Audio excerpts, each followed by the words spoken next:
Analyse des 5 saisons de Kailou. Alors, dans la saison 1, c'était plus une saison où on nous faisait une présentation des jeux et des personnages, où le temps était plus très cartoon et avec un humour un tout petit peu plus absurde. Et en même temps, on avait une relation qui était quand même assez simple et comique entre les différents personnages. Dans la saison 2, c'était plus une saison avec des concepts, exemple naufrage ou alors fin du monde. Et on avait aussi les personnalités des différents, la personnalité des différents personnages qui se manifestaient. On avait Kailou qui était plus nerveux. On avait Monsieur Chat qui était plus violent. On avait Coin Coin qui était beaucoup plus manipulateur. Et on avait Moignon qui était plus stupide mais attachant. Alors à la saison 3, on a un début d'une vraie évolution émotionnelle entre les différents personnages. Les épisodes deviennent plus narratifs et les tensions entre les personnages s'accentuent. À la saison 4, le ton est plus sombre et plus mature, les relations entre les personnages deviennent ambiguës et plusieurs épisodes peuvent servir de fin. La saison 5 est un mélange d'humour et de drame.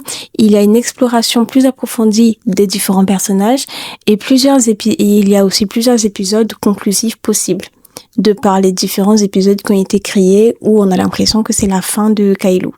Et toi, que penses-tu de cette petite analyse des différentes saisons?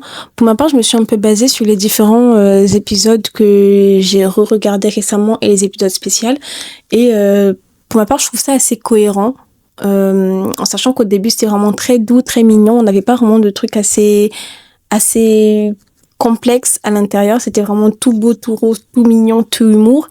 Et après, au fur et à mesure de la saison 2, 3, 4, 5, ça a commencé à s'enchaîner avec des sujets un peu plus matures, un peu plus approfondis. Les personnages aussi se sont un peu plus affirmés.